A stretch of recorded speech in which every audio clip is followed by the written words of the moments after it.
네, 나 혼자 산다 이 묵상 간증입니다. 모태 신앙인으로 태어나 어릴 때부터 교회 울타리 안에 있었지만 나를 이끄시는 말씀은 없이 어린 시절을 보냈습니다.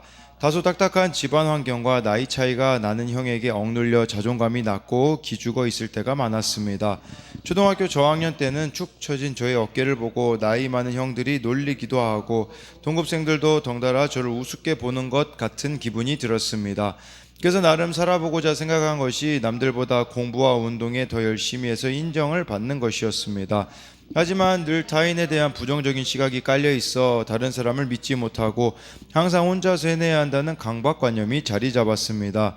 대학에 들어가서는 팀 프로젝트 과제를 하는 와중에도 다른 학생들의 의견을 듣기보다 내 생각을 강요하고 따라오지 못하는 친구들을 무시하며 판단했습니다.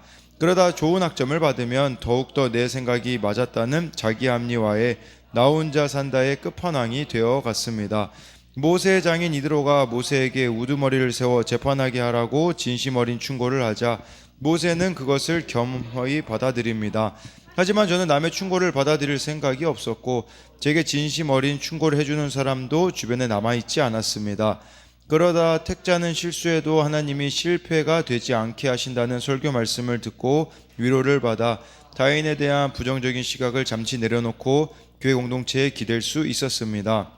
세상에서 받지 못한 위로와 때에 따라 먹여주시는 말씀으로 제 이기적인 모습과 인생이 해석되니 다른 사람을 대할 때 답답한 마음이 많이 사라지게 되었습니다. 지금 제가 다니는 회사에서는 혼자 하는 일이 거의 없고 팀을 이루어 진행해야 하는 프로젝트가 많습니다. 여전히 내 생각대로 일 처리되기를 바라고 계획한 대로 되지 않을 때 답답함을 느낍니다. 하지만 모세의 장인과 같은 진심 어린 충고를 공동체에서 듣게 되니 사건을 객관적으로 보고 일의 성공만이 아닌 상대의 구원을 위해 기도할 수 있게 되었습니다. 여전히 교만하여 남을 판단하는 죄인이지만 진심 어린 조언을 해주는 공동체를 허락하시고 그것을 잘 들을 수 있도록 이끌어주신 하나님 감사합니다. 적용하기 내 생각대로 일을 밀어붙이기 전에 교회 공동체에 먼저 물어보겠습니다. 함께 프로젝트를 진행하는 회사 동료들의 구원을 위해 하루에 한 번씩 기도하겠습니다. 여기 보면 이렇게 어떻게 보면 이렇게 또 열등감 같은 것들이 있어서 공부와 운동을 열심히 해서 인정받는 방식으로 이렇게 해결하려고 했지만 타인에 대한 부정적인 시각이 깔려 있어 사람을 믿지 못하고 항상 혼자 해내야 된다라는 이런 강박관념이 있었다라고 말하고 있지 않습니까? 그러나 이렇게 타인에 대한 부정적인 시각을 내려놓고 교회 공동체에 기댈 수 있었다라고 이렇게 말해주고 있어요. 그래서 말씀 위로와 때에 따라 먹여주시는 말씀으로 이기적인 모습과 인생이 해석이 되니 사람을 대할 때 답답한 마음이 많이 사라지게 되었고 또 진심 어린 조언을 해주는 공동체에 그거를 잘 들을 수 있게 되었다라고 하는 것처럼 우리도 마찬가지로 이렇게 늘 공동체에 정말 이렇게 묻고 어떻게 보면은 자기 주장을 끝까지 이렇게 펼치는 것이 아니라 그 가운데 우리가 다 완전할 수 없지 않습니까? 그러니까 공동체의 조언을 들으며 함께 가는 것이 안전한 길임을 기억해야 합니다. 오늘 출애굽기 18장 13절부터 27절까지인데요. 모세의 장인 이드로가 이제는 모세에게 조언을 해주는 그런 내용이 나와 있어요. 13절에 이튿날 모세가 백성을 재판하느라고 앉아있고 백성은 아침부터 저녁까지 모세 곁에 서 있는지라. 이때 모세 나이가 80이니까요 얼마나 힘들었겠습니까? 아침부터 저녁까지 쉬지 않고 백성들의 문제를 듣고 거기에 대한 해답을 주었는데 80세 노인인 모세에게는 무척이나 과중한 일이었을 겁니다.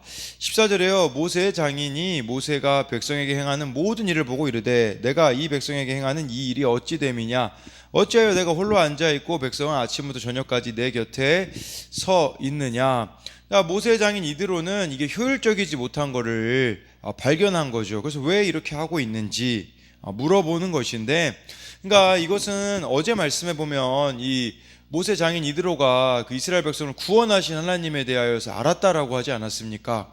무엇을 말하는 거냐면 여러분들이 진짜 하나님을 알고 만나잖아요. 사람에 대한 관심이 커질 수밖에 없습니다. 요새 흔히 MBTI라는 게 있거든요. 막 그걸 가지고 사람들의 성향을 이렇게 판단을 하는데, 근데 그것도 문제가 뭐냐면 나는 원래 이런 성향이야, 그게 안 통한다라는 거예요. 진짜 여러분들이 하나님을 사랑하면 나랑 맞지 않는 성향의 사람이든지 사람에 대한 관심이 커지는 것이 진짜 하나님을 만난 자들의 특징이라고 볼 수가 있어요. 그래서 이제 보이는 거예요. 이드로가 이 모세 내 사위가 정말 이렇게 힘들어하고 있구나. 그럼 무엇을 도와줄 수 있을까? 이런 고민들이 있었던 것이죠. 그래서 이것에 대한 적용 질문은 상대방의 문제점을 발견했을 때 정죄와 판단이 아닌 사랑과 관심으로 조언하고 있나요? 네. 그리고 여기서 또 한 가지 생각해 볼 수 있는 것은 이 모세가 백성에게 행하는 모든 일을 보고, 근데 이 모든 일은 아침부터 저녁까지 하고 있는 일을 이 이드로가 봤다라는 말이겠죠. 그러니까 이것은 우리의 일상과 삶을 아는 이들에 대해서 조언을 듣기도 해야 한다라는 겁니다. 이 교회 공동체를 말하는 것이 아니겠습니까? 공동체에 진실하게 보여지는 일상과 삶이 또 우리들 가운데 있어야 함을 보여주고 있는 것이에요. 이것에 대한 적용 질문은 나의 일상과 삶의 영역에서 숨기고 있는 것은 없나요? 진실하게 공동체에서 나의 일상과 삶을 나누고 있습니까? 15절 16절 보면요, 모세가 그의 장인에게 대답하되 백성이 하나님께 물으려고 내게로 오미라. 그들이 일이 있으면 내게로 오나니 내가 그 양쪽을 재판하여 하나님의 율례와 법도를 알게 하나이다. 백성들이 물으러 왔을 때 모세가 답을 내려주잖아요. 그 기준이 하나님의 율례와 법도, 즉 말씀이었다라고 해주고 있습니다. 그러니까 지금 애굽에서 살다가 갓 출애굽한 이스라엘 자손에게 익숙한 그 이집트의 행동 방식이나 삶의 원리를 벗어버리고 이 하나님의 가르침을 따를 수 있도록 하는데, 문제는 모세 혼자서, 여러분 이 장정만 60만 명이니까 거의 한 200만 명이거든요. 이 사람들의 이야기를 다 듣기에는 부족한 그런 또 모세에게 다 몰려져 버리는 구조적인 문제가 있었다라는 거겠죠. 그리고 여기서 또 한 가지 우리가 생각해 봐야 되는 게 있어요. 우리가 열심이라는 게 있잖아요. 무엇을 위한 열심이라는 건가? 그게 중요하다라는 거죠. 모세가 가지고 있는 열심, 물론 이건 비효율적이라서 더 좋은 제안이 있어서 바뀌긴 하지만, 모세가 가지고 있었던 열심은 하나님의 율례와 법도를 알려주는 열심이었다라는 거겠죠. 그러니까 우리도 수고를 해야 되는데 무슨 수고를 해야 되냐면 하나님 말씀을 알게 하는 수고, 하나님 말씀을 전하는 수고, 이런 수고가 있어야 한다라는 거예요. 이거에 대한 적용 질문은 나는 내 가족, 내 이웃의 구원을 위해 아침부터 저녁까지 얼마나 수고하고 있나요? 구원은 뒤로 하고 종일 심판만 하고 있지는 않나요? 이게 무슨 말이냐면 구원으로 이걸 다 보고서는 이렇게 가야 되는데 하루 종일 판단만 내리고 있는 거예요. 야, 이 옳고 그름으로 있잖아요. 그렇게 심판만 하고 있지는 않는가를 봐야 하는 것이겠죠.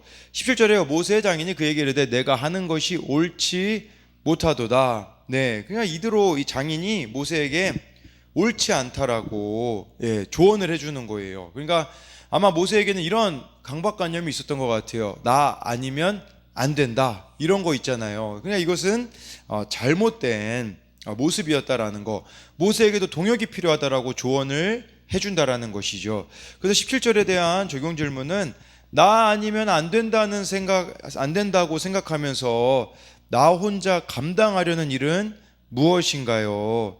그리고요, 이드로가 모세에게 조언했듯이 내게 사랑으로 충고하는 사람의 말을 기쁨으로 받아들이나요? 18절에요. 너와 함께한 이 백성이 필경 기력이 쇠하리니 이 일이 내게 너무 중함이라 내가 혼자 할 수 없으리라. 이 필경이 쇠하리니 라는 말은 미완료형이에요. 지속되고 있다라는 거예요. 점점 시들어간다라는 뜻이에요. 시들어간다. 네, 이는 바싹 말랐지만 아직 나무에 붙어있는 상태같이 막 떨어지려는 잎사귀의 모습, 활력이 사라지고 죽음에 다다른 모습을 가리키는데 사용이 되고 있는 겁니다. 네, 그래서 모세가 지금까지 해오던 대로 모든 백성을 홀로 상대하게 되면 생명력과 활력을 잃고 허약한 모습으로 변하게 될 것이라는 것이겠죠. 그러니까 우리도 이것을 생각해 봐야 되는 거예요. 이게 정말 하나님의 일이라고 여겨지는 것들이 있지만 정말 우리들의 심령이 이렇게 쇠하여져 가고 있다면 그 가운데서 뭔가 다른 대안이나 또 점검해야 되는 부분들이 있다라는 것을 또 이 말씀을 통해서 우리가 볼 수 있습니다. 19절에 이제 내 말을 들으라. 내가 내게 방침을 가르치리니 하나님이 너와 함께 계실지로다. 너는 하나님 앞에서 그 백성을 위하여 그 사건들을 하나님께 가져오며, 그러니까 너는 하나님 앞에서 그 백성을 위하여 이거를 이제 직역을 하잖아요. 그러면 이런 의미가 돼요. 당신은 그 백성을 위해 그 하나님 앞에 있어라. 그러니까 하나님 앞에 있어야 된다라는 말이에요. 이 백성들을 위해. 즉 하나님이 중심이 되시고 모세는 하나님 앞에서 백성의 대표자로 남아 있어야 된다라고 말하고 있어요. 그러니까 백성은 하나님의 언약 안에 있기 때문에 하나님의 말씀을 따라서 살아야 함을 가르쳐야 할 사람이 필요한데 이 역할은 또 모세가 수행해야 되는 부분들이라는 것을 말해주는 것이겠죠. 그리고 또 한 가지 중요한 것은 하나님이 너와 함께 계실지로다. 그러니까 여러분들이 하고 있는 일에 제일 중요한 것은 하나님이 함께 하시는 것이라는 거예요. 그러니까 하나님의 일을 감당할 때 가장 중요한 것은 인간의 계획이나 판단이 아니라 하나님의 함께 하심이라는 사실을 이대로는 알았다라고 할 수가 있는 것이겠죠. 20절에요. 그들에게 율례와 법도를 가르쳐서 마땅히 갈 길과 할 일을 그들에게 보이고 라고 해서요. 이대로는 하나님의 율례와 법도, 이게 말씀을 말하는 거거든요. 이것이 백성을 재판하는 기준과 근거로 삼아야 한다라고 역설했습니다.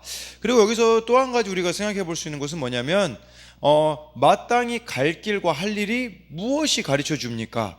말씀이 가르쳐 준다고 하고 있지 않습니까? 이것은 우리들에게도 해당하는 거예요. 오직 말씀만이 여러분들이 마땅히 갈 길과 할 일을 보여줄 수 있다라는 거예요. 그러니까 이 말씀의 인도함을 받는 것이 얼마나 중요한지를 보여주는 거겠죠.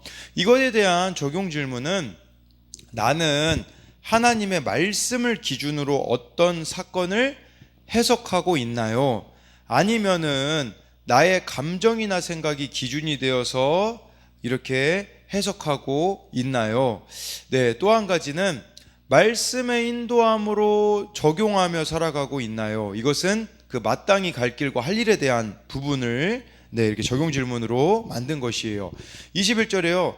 너는 또 온 백성 가운데서 능력 있는 사람들, 곧 하나님을 두려워하며 진실하며 불의한 이익을 미워하는 자를 살펴서 백성 위에 세워 천부장과 백부장과 50부장과 10부장을 삼아. 이 말씀 가르치는 거는 너무 잘하는 건데 이거를 효율적으로 하라고 하고 있어요. 그러면서 능력 있는 사람들을 백성들 가운데 세우라고 하거든요. 근데 여기서 말하는 능력 있는 사람들이 누구냐? 세상에서 말하는 능력과는 좀 거리가 있죠. 여기 나와 있잖아요. 능력 있는 사람들 곧 하나님을 두려워하며 진실하며 불의한 이익을 미워하는 자가 능력 있는 자예요. 하나님 편에서. 그러면 여러분, 이게 한마디로 정의가 되거든요. 능력 있는 사람은 하나님을 경외하는 자입니다. 하나님을 경외하면 당연히 진실할 수밖에 없지 않겠습니까? 또 하나님을 경외하면 불의한 이익을 미워하게 될 수밖에 없는 거죠. 그러니까 하나님 편에서 가장 능력 있는 사람은 다른 게 아니라 하나님을 경외하는 자라는 사실을 잊어서는 안 된다라는 거예요. 그리고 또 지금 이드로의 모습을 보면서 하나님을 사랑하니까 공동체를 사랑하는 모습을 보이고 있지 않습니까? 지금 모세의 이 공동체에 지금 관심을 갖듯이 여러분, 이와 마찬가지로 이타적인 마음으로 다른 사람에게 사랑과 관심을 갖는 사람이 공동체의 문제를 또 바로 볼 수 있는 것이라고 할 수가 있습니다. 더 구체적으로 말하자면 진짜 하나님을 사랑하는 자만이 공동체의 문제를 또 볼 수 있지 않겠습니까? 그렇기 때문에 21절에 대한 이 적용 질문은, 하나님을 두려워하며 진실하며 불의한 이익을 미워하는 능력이 얼마나 있습니까? 또 공동체의 책임을 나누어서 지려고 하고 있습니까? 네, 22절부터 이제 24절까지를 보면요. 그들이 때를 따라 백성을 재판하게 하라. 큰 일은 모두 내게 가져갈 것이요 작은 일은 모두 그들이 스스로 재판할 것이니 그리하면 그들이 너와 함께 담당할 것인즉 일이 내게 쉬우리라. 내가 만일 이 일을 하고 하나님께서도 내게 허락하시면 내가 이 일을 감당하고 이 모든 백성도 자기 곳으로 평안히 가리라. 24절에 이에 모세가 자기 장인의 말을 듣고 그 모든 말대로 하여라고 해서요. 큰 일은 모세에게 가져가고 작은 일은 여기 세워진 사람들이 스스로 감당할 수 있도록 하라고 해주고 있어요. 그래야 23절에 보니까 평안히 가리라, 평안해진다라는 것을 이렇게 말씀해주고 있는 거예요. 그래서 이것을 이 모세가 장인의 말을 듣고 그 모든 말대로 했어요. 그러니까 어떻게 보면 이 지금 장인의 말이 세상적인 지혜와 지식으로 보이잖아요. 그러나 모세는 그것이 하나님의 뜻에 위배되지 않는다면 얼마든지 유익할 수 있음을 알았다라는 거예요. 이처럼 참된 지도자는 자기 한계를 인정하고 다른 사람의 선한 충고를 열등감 없이 받아들일 줄 아는 사람이라는 거예요. 왜 충고를 못 받아들일까요? 열등감 때문이 아니겠습니까? 자존심 때문이 아니겠습니까? 하나님을 사랑하고 하나님이 맡기신 영혼을 사랑하는 사람은 자신의 자존심을 내려놓을 수 있어요. 그러니까 열등감, 자존심 이거 내려놓을 수 있어야 된다라고 우리들에게 가르쳐주는 것이 아니겠습니까? 그래서 이것에 대한 적용 질문은 내가 오늘 가정이나 직장 공동체에서 자존심과 열등감을 내려놓고 겸손한 자세로 들어야 할 말은 무엇입니까? 그렇게 맞아요. 근데 들어야 될 말을 또 해주지 못하는 경우들도 우리가 참 많이 있어요. 왜 그러냐면 말씀드린 것처럼 열등감과 자존심에 대한 영역 때문에라고도 또 볼 수가 있는 것이겠죠. 25절에 모세가 이스라엘 무리 중에서 능력 있는 사람들을 택하여 그들을 백성의 우두머리 곧 천부장과 백부장과 50부장과 10부장을 삼음해. 그래서 이제는 동역자들과 모세가 함께하게 되었다라는 거예요. 이렇게 같이 나누었다라는 것은 백성들 사이에서 모세 자신이 하나님 노릇을 하지 않기로 한 것이라고도 볼 수가 있어요. 그러니까 우리도 이걸 생각해야 돼요. 충성과 열정으로 둔갑해서 하나님의 자리와 역할을 내가 주장하고 있지 않는지를 늘 이렇게 살펴봐야 한다라는 거예요. 근데 그 가운데 자기 자랑이나 자기 의라는 게 참 숨겨져 있을 수 있거든요. 근데 그것은 하나님의 자리와 역할을 내가 대신하고 있다라는 증거라고 볼 수 있는 겁니다. 자기 자랑, 자기 의가 나타나게 된다면 그렇다라는 것이겠죠. 26절에 그들이 때를 따라 백성을 재판하되 어려운 일은 모세에게 가져오고 모든 작은 일은 스스로 재판하더라 해가지고 정말 이 200만 명이 효율적으로 또 다스림을 받게 되어지는데 저는 그런 생각을 또 해봐요. 사람이 계속해서 교회 공동체 가운데 세워져야 된다라는 것을 그걸 우리가 제자 삼는 거라고 할 수 있지 않겠습니까? 그래서 이 공동체가 정말 짐을 나누어지고 정말 예수님 안에서 하나가 되어지는 거 이게 얼마나 참 좋은 모습이라고 할 수가 있겠습니까? 21절에 모세가 그의 장인을 보내니 그가 자기 땅으로 가니라. 이제 모세가 여러분 이제 다른 말씀에 보면 이 장인에게 함께 또 가나안 땅으로 가자고 하거든요. 근데 이드로가 거절을 합니다. 그래서 근데 여러분 정확히 알 수 없는 부분이 있긴 해요. 왜냐하면 사사기에 보면 이 모세 장인의 그 후손들이 이스라엘 백성하고 함께하고 있기는 하거든요. 그런 걸 봤을 때는 이 모세 장인이 따라갔다라고도 볼 수 있겠지만 실제적으로 모세가 가자고 제안했을 때는 거절하는 말씀이 보면 나와 있거든요. 이 거절하는 것만으로 보자면 어떤 의미가 될 수 있냐면 이드로가 모세에게 제안한 것이 그냥 인간적인 관점으로 제안했다라고 볼 수 있어요. 내 사위가 너무 힘드니까 도와주고 싶다라고도 볼 수 있거든요. 인간적인 조언. 근데 이제 우리들이 취해야 되는 조언은 인간적인 조언을 넘어서서 구원의 관점에서 조언이 이루어져야 한다라는 거예요. 이게 참 저는 쉽지 않다라는 생각이 들어요. 구원의 관점으로 한다라는 것으로 봤을 때 정말 그 사람의 구원을 위해 필요한 말이라면 우리가 참 해줘야 되는 말은 해줘야 된다라는 것이라고 볼 수가 있는 것이겠죠.